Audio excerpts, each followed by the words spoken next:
Welcome to Caregiving Out Loud and What the Experts Say. Today we're talking to Marvell Adams, President of Caregivers Action Network. He's going to share with us what his mission is and why he is so passionate about it. So thank you, Marvell. What strikes me about extraordinary people is that they all have a passion and a curiosity. And usually that passion has come from a personal story. And the curiosity is usually what takes them to finding out why how they can make the most difference. So I want to know what motivated you in ninth grade to do a biology report on Alzheimer's. Yeah. So if there was, we were talking about, brain, learning about parts of the brain, and we were tasked with doing some sort of report on an aspect of the brain. And so I had seen a couple things recently about Alzheimer's disease. I think I saw an article and was just kind of tragically fascinated by, they said the curiosity piece of it, by this disease that could steal your memories. And, I did this report and I was not the best student. And so my teacher at the time, Mr. Welch, and my friends even, I think, were surprised at how taken to I was with this topic. And so did the report. It was the usual kind of stand in front of the classroom kind of thing, but that kind of stuff never really bothered me for the most part. And it was just astonishing that there was this aspect of the brain that could really have you lose your memories. And I decided, that I wanted to become a geriatrician, that I wanted to be a researcher. And, I couple that with, around that same time, my mother had a stroke. And I, without knowing it at the time, became a youth caregiver. My dad continued to, needed to work. And so my after school and mornings changed a bit. And even though my mom recovered and went back to work, it was many years later when I joined the Caregiver Action Network that I learned that I was a caregiving youth, because it never dawned upon me that that's what I was doing. And so you couple those experiences and just an interest in serving others and helping other individuals, that really led me down this road of health, wellness, healthcare, and decided, to work on the administrative side of it. And I guess the rest is history. I became, a nursing home administrator in my early 20s, which is pretty rare. I learned later on that most kids don't grow up and say they want to be a nursing administrator, but but at the age of 24, I did, and that began my career. So, as you said about passion and curiosity, that really was what got me going, and it's what kept me serving in the space of supporting older adults and those that support older adults. So you thought in the ninth grade that you might have some kind of impact, on the state of things that you saw needed fixing. Is that? Yeah. Originally, I thought I would go to medical school and do research and around a cure, for Alzheimer's disease. And it was like chemistry 212 that I had a professor very gently, but thankfully, say, I don't think you're going to be a doctor, and let's talk about something different. And I talked to my mentor at the time, and who I still see often when I go back to South Carolina. I went to college at Charleston in South Carolina, and actually I saw her just a few months ago, and she'd given me some advice to look into healthcare administration. And so I did some exploring. And by this point, I think I was a sophomore in college, changed my majors and, pivoted from the clinical side to the administrative side. And that's where I remained. And I was thankful to have the guidance I had because, it's tough to try to figure out how you want to make your impact and not knowing how the world works and to a certain extent. And I'm still figuring out, just like a Absolutely. lot of us are, Lee. And but that was Yeah. very eye opening for me, and it allowed me to explore things that I just, um, you know, did not realize at the time were going to be as impactful on my trajectory as they were. I noticed that in a lot of people who really want to have an impact. You know, there's so many facets to this field. And so it's not a straight line, you know? And I see a lot of different kinds of things that they do. And you sort of, I've noticed that as kind of a trend. And it's like, you have to find your way, you really do. Exactly. Exactly. And it takes time. I was of the type that uh needed to be focused on a kind of a Hmm. target, and when that became a little bit blurry, and I refocused, it was a great feeling. And I've always enjoyed it. So I was administrator, leader of aging services organization, retirement communities for about 20 years. Mm.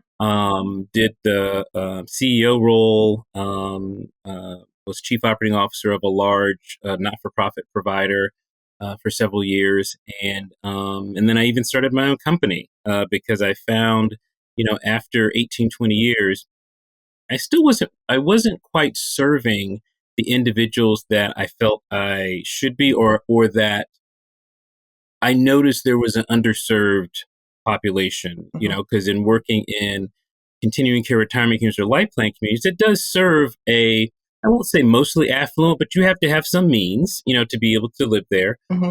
And that it's not very diverse from socioeconomic background, lived experience, race and ethnicity.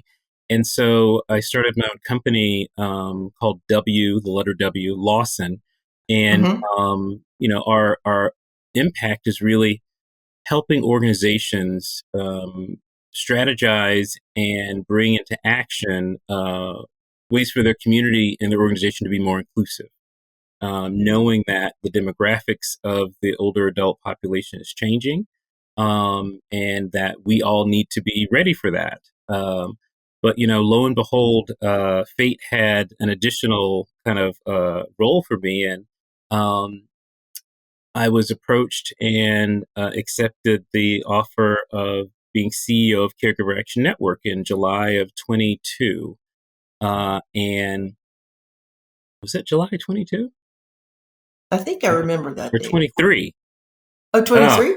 it's really hard to keep track. It was 23, so it was just last year, and I was really grateful because it kept me connected to the individuals that I really wanted to have a positive impact for.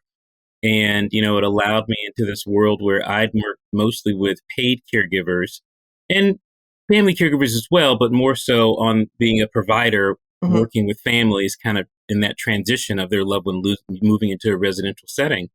And, but to understand, like I said, this vastness of family caregiving, to discover that I was a family caregiver at the age of 13, Right, it's really been just an amazing, amazing journey over the last right. year and a half with Caregiver Action Network. That report changed the trajectory of your life. I mean, actually taking that step to talk about it, it is really important because most kids don't have a voice and no way of talking about death or what's happening to them and during an illness of a parent who's supposed to be taking care of them. And so I also became a caregiver when I was 15 when my mother had cancer. Mm, So both of them had, you know, yeah. a disease.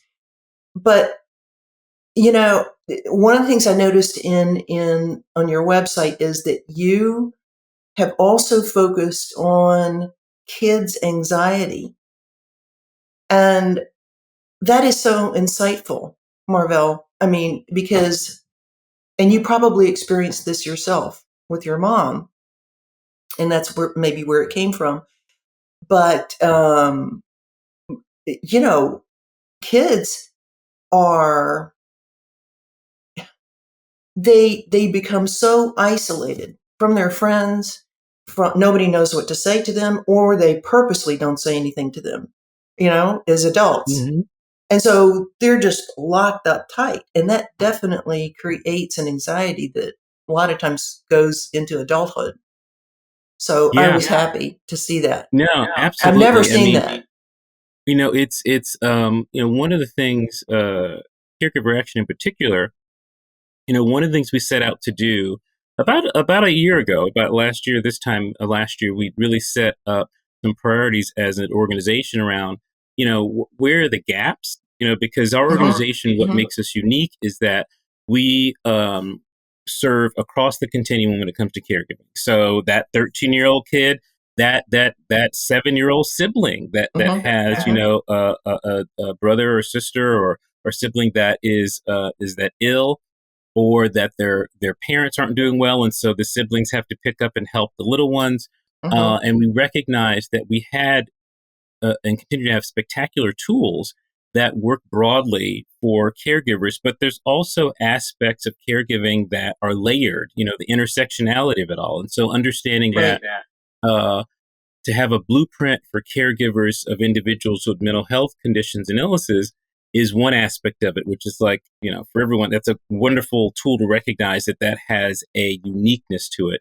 But then when we decided to go back and look where the gaps were, we recognized there was a more even disparate impact and health outcome for Black caregivers of children with mental health conditions, and that needed an additional layer and lens for us to really dig into how do we have a blueprint to help them navigate not only a system, meaning the healthcare system, that really wasn't built with marginalized individuals in mind, and so with that notion of being able to highlight and lift up their voice and being able to, put into digitally into, writing, that these are some of the things that are encountered by Black, Indigenous, and people of color in the health systems. These are some of the disparate health outcomes that can happen to children from marginalized communities. And these are some of the mitigating factors that can be utilized, or tools to help navigate that, because it's not easy, no matter who you are, when it comes to navigating mental health and mental illnesses. But it's even more difficult if you experience discrimination, in the doctor's office. If you're finding that you're advocating for your child and spending much more energy trying to get your voice heard and your advocacy respected, other than your peers that may not be of color or from a marginalized background. So recognizing that, our tools really do need to work broadly, but also our tools really have to work precisely for individuals when it comes to them really falling through the gaps in our healthcare system. I mean, the gaps are so important. And, anybody who is aging is already marginalized. And, it's really tough. I mean, even when they're there with their caregiver, their family caregiver, it's as if they're invisible. But at the same time, the caregivers are marginalized. The caregivers have not been considered an important player in this. And for me, I think that the family caregiver is actually the key to filling this gap. I mean, because they can be the best partner for everybody along the care continuum if they're educated and if they're supported. So that's been my mission, and my focus is to bring the family into a system, that they can follow step by step, and have that support and guidance. And when everybody's on the same page, that system is like a third party. It's not about personalities anymore. It's not about behavior and using some guiding principles, kind of a true north, and then having that system. It keeps everybody focused, it keeps everybody focused like a third party. And it's really working quite well. And when you talk about kids, I had a pilot not too long ago in the module called The Conversation. And part of this has been to take something that can be a nightmare and a very sad, process, and transforming that experience of planning together and everything.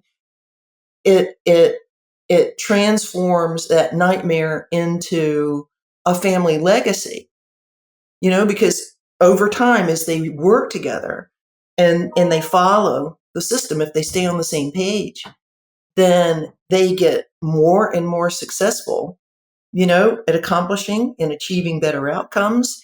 And it becomes a bonding experience, instead of conflict. And so there was one woman who had a daughter, and we have this one exercise called The Wider Truth. And I talk about how everybody has a piece of the puzzle, their perspective on the loved one, on the family. And even in a family, like the quiet person can be marginalized, And so not just the ones who are successful and experienced and, all of this, but that everybody has a piece of that puzzle. And so most people had some kind of either fear or resentment, about being the caregiver and how to handle certain people in their family. And after that, they understood that they can see the whole picture a lot better when everybody has been included. But her daughter, she was like 7 years old, and she found that even she wanted to protect her from the caregiving experience because she felt like it was damaging. After this, she realized that her daughter brought joy and funniness and cuteness and this special relationship, and when she started including her, it began to enhance her life. She felt a part of it. And it was small, but amazing transformation, Yeah. I mean, caregiving is really a synergistic, a symbiotic relationship. Right. In many instances, I mean, the challenges are huge, and whether you are talking about a young caregiver, whether you're talking about a child that left the house as soon as they could, had a falling out with their parents, and come back when their father's not doing well, and still have all that baggage from when the falling out happened, or just knowing that there's so many different aspects of caregiving that when you talk to a caregiver, they're rarely, if ever, asking for someone to take this duty away from them. In fact, usually it's the opposite. They are struggling at work because they are drawn to being a caregiver. They are struggling with the decision whether or not to have their loved one move into a residential setting outside of the home because they are bonded to that caregiving experience. And it's a grieving experience for both individuals, because the person that's receiving the support is perhaps grieving some of their loss, whether it's cognitive, whether it's physical, what have you. And the person that's the caregiver is losing feeling their life the loss, too, perhaps, of the way their life was previously, feeling the loss of their relationship, and also that isolation that takes place that you cannot. It's almost impossible to escape. We have been working. It's even with kind of an identity crisis. It's like, who am I now? Exactly. I mean, it's this aspect of losing yourself. And Right. how do you figure out whether you're, a well-to-do celebrity, a janitor, like my father was, or anybody in between, and recognizing that there is a commonality of that challenge of when you're trying to care for a loved one, Right. and you feel that you are alone in doing that. And, really our mission at Caregiver Action Network is to make that loneliness less, make resources, more plentiful, and to Hmm. give that individual an empowerment that allows them to really stay strong as a caregiver, but also recognize that they have to find room for themselves, no matter what, no matter how great energy you've put into it, no matter how much you've done for that loved one. If you aren't refilling your own cup in some way, or having a support system that keeps you filled, like they say on the Right. airplane, you have to put on your mask before you help the person next to you. Otherwise you Right. jeopardize both of your health. But it's also, you can get support, resources, all these things from the outside. But one of the things that's also important is the ability to transform a hardship into something that makes you stronger instead of breaks you down. And that's Mhm. a big part of what we do too. I mean, if you think about it, grief brings up a lot of meaning of life questions, you know? It's Mhm. like, why am I here? And what am I doing with my life? And so it's a time that can be a real pivot in someone's life, to take a new path and to do something that maybe they feel like fulfills their purpose more, like you did and like I have. hmm I mean, there's an aspect of this where you want for that caregiver for them to think about don't to think about their own trajectory just as much as they're thinking about their loved one's trajectory. Right. Because to kind of put your own life on hold, which I know it's easy to say that, but to put your own life on hold Mhm. to be a caregiver, that in the end is not a sustainable path. And to be able to think about what comes next for you at each stage of this journey with your loved one, whether it's they've had a change significantly in their own functioning, whether they pass away, whatever that change may be, it's going to come whether you're prepared for it or not. And we really like to tell folks that being eyes wide open and understanding that these changes will occur and managing them is really one of the responsibilities that you have as a caregiver. That's a big question, is who are they becoming during caregiving? And I ask that, who do you want to be after, the end of caregiving? hmm And it, because they're either spiraling up because of what they're focused on, you know, hmm and which is love, but also more than that. And or they're spiraling down and they're getting depressed and they're gaining weight and they're becoming pre-diabetic, and you know that's Yeah. what happened to me.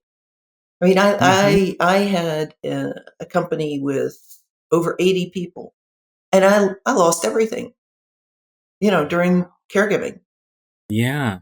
and it Yeah. it was it's a lot of loss for someone going through it, alone, usually alone. hmm hmm I mean, And I have to families tell in the you, United States are spread out, right? So, exactly. Exactly. That's, I mean, I was just speaking with a colleague who does work in intergenerational programming and community creation. And just this notion of that over and over again, people seem to really crying out for the recreation of that sense of community, the recreation of not a sense of it, but community itself, because mhm, people are so spread out that, whether it's the aunts and uncles, the cousins, the grandparents, the sisters, the brothers, and that sense of community, and, and understanding that in order for that community to rebuild, you have to really think differently. One of the things that we launched early part of this year, was a Facebook community specifically for caregivers. mhm, And really, it was out of this hearing feedback from caregivers like, yes, the resources you have are wonderful, and we can go onto a webinar, we can find this information, we can talk to individuals, but how do I connect with someone that really can empathize, that understands that, like, it's 10 o'clock at night and I'm posting on Facebook because it's Right. the first chance I've had to even have a moment to myself, and wanting to connect with someone else in that space that understands. It's a closed group and we administer it, and making sure that it's a safe space for folks, but Mm-hmm. also recognizing that, more and more, that's what people they're looking for, this community, for folks to understand what they're going through, Mm-hmm. because it's many times they're not asking to be, taking these challenges away, but they are looking for ways to make the load, a little bit lighter. And sometimes that's just having someone listen that understands. Yeah. And I honestly, sometimes I think that the caregiver um, is going to be the way back to community, Mm-hmm. because we've lost that. In Greece, it's completely different. People Mm, grow up and live in the same house generation after generation. mm-hmm. And the sense of community here is quite something. Yeah. Yeah. It's the, I mean, when you look across the world and you look at places where longevity, Mm-hmm. is uniquely thriving, in blue Right. zones, as they're called, and Right. and that's one of the key elements of it, of community, that having, children at your feet, but and being, sitting in front of a home that others may think is in disrepair, or not, sound, is much better for your health in many ways, to have children at your feet, than to be in a mansion with, isolation. And so understanding that many parts of the world, um, through culture, traditions, and history, understand what the importance of community is, and Yeah. how caregivers can thrive, or even just the notion of a uneventful pregnancy and delivery, and in some cultures that, the parents, or the grandparents, or this, move into the home for that period of Mm-hmm. time, and some folks, oh my goodness, want that. But I got to tell you, I'm sure you can relate to and understand that, not having that support system right there with you, because you're not always going to be able to schedule when you need it. It's not always going to be able to call the babysitter. It's sometimes there, things just happen, and I can tell you, as a father of three, and my wife, who's works professionally as well. She grew up in Los Angeles. I grew up in South Carolina. So we're a bit alone in Baltimore, and had to build kind of Yeah. a support system here for ourselves. But at times think, gosh, wouldn't it be nice to have, a family member that was nearby, that could be a part of this community that we, so desperately need around It us, so that is. we It's thrive. it's really everything, you know? I mean, and to be able to share that and to have a multi-generational home is beautiful. It's just Mm-hmm. beautiful. But, one of the things that I would like to see change is that caregivers are typically planning long-term care in the emergency room, you know? And what I want to see change is the whole mindset to prepare in advance, to plan Yeah. everything in advance. And so that's one of my missions, is to change that. I mean, you plan for college, you plan for kids, you plan for marriage, you even plan for retirement, but you don't plan for that period of between retirement and death, and who is going, to be taking care of Mm-hmm. that when you're aging. And it's crazy, isn't it? Yeah, it's amazing, this aspect of, um, talking about the momentum you gain throughout your life, and Hmm. then that just kind of stopping, Right. and then recognizing that everyone's kind of driven in this way, but nobody really wants that. No one just wants to, people may want to move on to a new chapter in their life, Mm-hmm. and that's a different way of thinking than thinking you retire and then you just kind of throw yourself into whatever's around you, whether it's caregiving, whether it's hobbies, but instead thinking, this is a new chapter in your life. This is not you can grieve for those parts of your life that are ending perhaps, but also really celebrate that you're moving to this new chapter. And part of that may be caregiving, part of that may be needing support for yourself. And part of the challenge is making sure that someone doesn't lose their voice or their independence because they're aging or because they have a lifelong developmental disability or because they have a recurrence of cancer, whatever that may be. How do we support that individual in a way that keeps them, soundly afloat and understanding that they can live life to its fullest, And connected. despite the challenges that may come their way? Yeah. Well, there was a Harvard study that was in one of my articles that said that the number one reason why people don't plan is denial. And so what I found is that this denial, that keeps people from wanting to even talk about it until they become a caregiver overnight, Mm-hmm. because of a fall or whatever, that actually can impact care throughout all stages. Because I think caregivers end up in kind of a cognitive dissonance in the way that they sort of cope with Mm-hmm. this loss. And so that denial all the way through can keep them from actually giving them the care that they need because they're going, oh, well, I'm sure they're okay. I'm sure that they're just being a little forgetful, or, they can see themselves. Well, they don't see themselves. That's one of the things that I try to Mm-hmm. do is get them to identify themselves and where they do that. And it's really eye-opening because it's, even if they're caregiving, they still have to get themselves out of the way, Mm-hmm. Mm-hmm. Absolutely. I mean that this entire month, the month of November, National Family Caregivers Month, and our theme this year has been "I Care" and focusing on self identity and self recognition. Because in Mhm. order to really, if you're a caregiver but don't see yourself as one, when you see resources out there that are supposed to be for caregivers, Mhm. you're less likely to reach out for that help. You're less likely to think to yourself, "Oh, I do need support." I mean, my example, like I had no idea I was a caregiving youth. I just thought I was Mhm. a kid doing what they needed to do.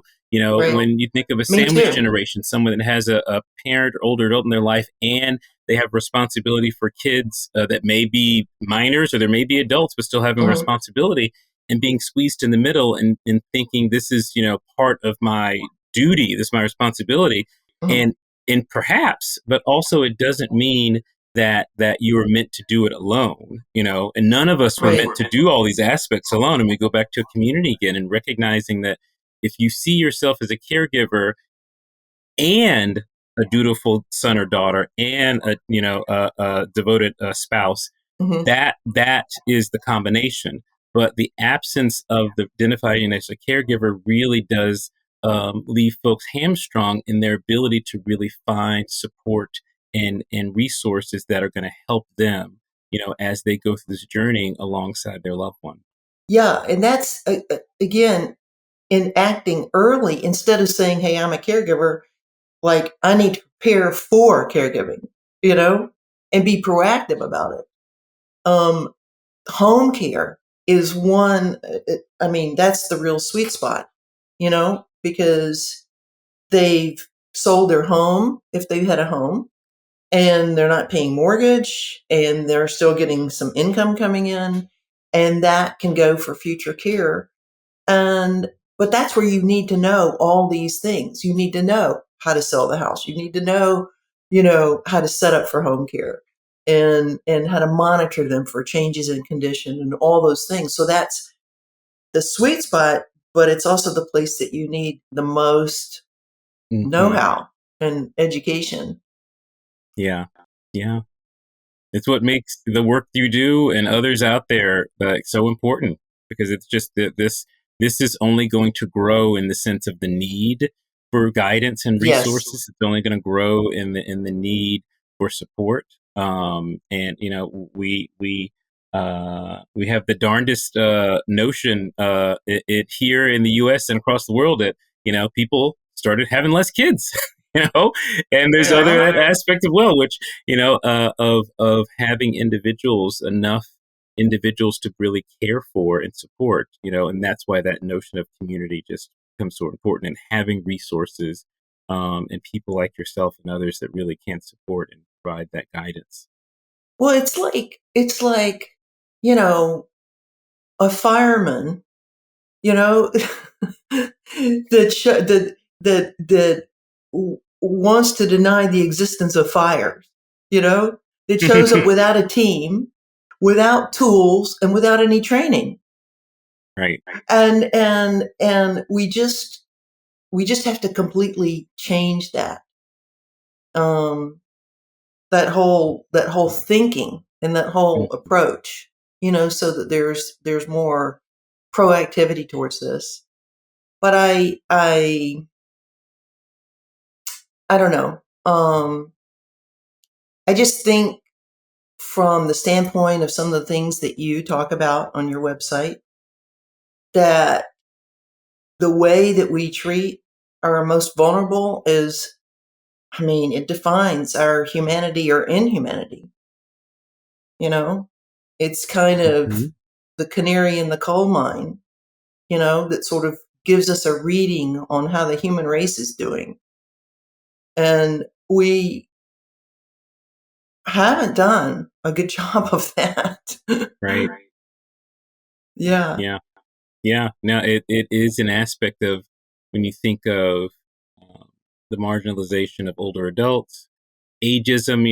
Ageism is like that one ism that nobody understands, but eventually everyone will understand because it will happen to you at some point. And it's an unfortunate aspect that it's still a societal non-taboo when it comes to kind of making fun or treating folks disparately because of their age. Whether it's presidential elections or being a nurse that's been a nurse for 30 or 40 years and being treated differently. So there's this aspect of how do we respectfully honor and really help maintain the momentum of someone that's gone to their older years and have a lot to give. A lot of wisdom and a lot of guidance that many times is lost over time and over distance. And so it is a hallmark of our society for sure, of how we treat our older adults. Well, I think that with the numbers that can't be denied, any longer, with caregivers and the aging, being marginalized, I think that there's a real C change going on. And I think that C stands for caregiver. I like that. I like that a lot. You are absolutely, yes. It is undeniable. I really do. I really do. Because I just think that I would like to see, Marvell, I would like to see people, if there was a group of people sitting around and they were saying, well, just like you're talking about your kids, and have you saved for college? Oh yeah, I've got a fund. Oh yeah. And someone says, have you saved for caregiving? And I want everybody to be embarrassed if they haven't. I want it to be just like college, just like, there needs to be a plan in place. And you can do it. You can do it in advance. You can do it where everybody can think through carefully what decisions they want to make and why, and have it all planned, in advance. And then you've got peace of mind and you know what to do. Right. Yeah. That proactive ability to have a roadmap, set, and things change for sure, but being able to have a framework Abruptly. of how you will react to those changes, how you will Right. navigate those. It's such an important aspect of it, and we do it for every other aspect of our life. I mean, We my do. God, We you know, do. you And in spend this, 12 it's to like we go from 16 crisis to to 20 crisis. years. Yep. Say again. And we do that with everything else. But with this, we seem to just go from crisis to Hmm. crisis. Yep. Yeah. Yeah. And it's the denial is a part of it as well. Yeah, as you mentioned before. So it's a complex issue, but it's certainly one that more and more individuals, thankfully, are leaning into, and it's Yeah. becoming a centerpiece of conversations in Hmm. policy, in advocacy across the country, and really even in the workplace of employers understanding. Yes. The days of discounting someone because they are a caregiver, and trying to hold down a full time or part time job. You can't discount that person because, quite frankly, you can't afford to lose great talent because someone is No. dedicated to their loved one. That makes them more of a commodity, in my opinion, than less of one, and makes Right. it really, a type of person you want to retain. But we have to be flexible, we have to be supportive, and we Right. have to understand that whether it's the CEO, uh, senior vice president, whatever, Hmm. to any individual organization, caregiving We're all can the be a part same. of their lives, and the organization has to be flexible enough that everyone has an equitable access to support and services as a caregiver. I call my app the Love Care Grab and Go Mm-hmm. because it's like everything is in one place. All your records, all your team, alerts, tasks, everything. And so that efficiency is key. And that works on your mind. It's like it gives you such peace of mind because okay, if this happens, I know exactly what I'm going to do and I know who is supposed to do what, you know? Mm-hmm. Mm-hmm. So if we could just get them to do it in advance, That's the key. That's the key. let's do that.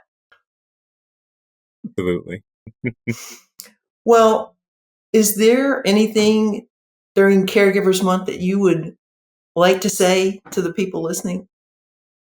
In particular, I would say that um, caregivers are all around us. It'd be very hard pressed to be unable to find caregivers within your midst, and when you see them, and when you know that, recognize them, for the role that they play, because odds are they're going about it quietly.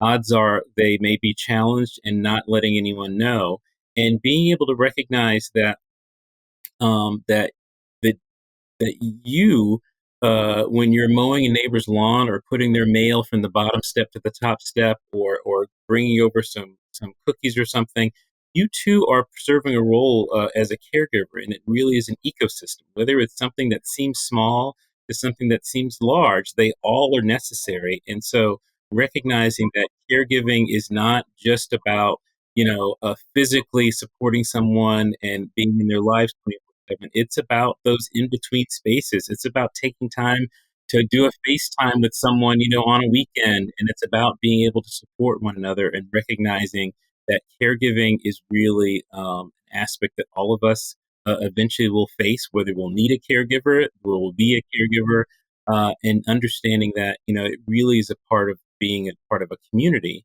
that caregiving, is that glue that can hold it together. And so for people to lean into it and understand that you will never have to be alone. There are resources, there are people out there that can support you and guide you, whether it's through financial navigation, spiritual, cognitive changes, whatever it may be, and recognizing that, reaching out, whether it's through caregiveraction.org or through our help desk at 855 care 640. We are here for you, and recognize that as a caregiver, you deserve and need support as well. And that's why you and I do what we do, Lee. Yeah, it is. I love that. And I love what y'all are doing, embracing the caregiver. Thank you, Marvell. Next time, we'll be talking to P.K. Bevel, a renowned psychologist. She has something extraordinary to share that will take us on a tour into the inner world of someone with Alzheimer's. Be sure and follow us on social media, Caregiving Out Loud. See you next time.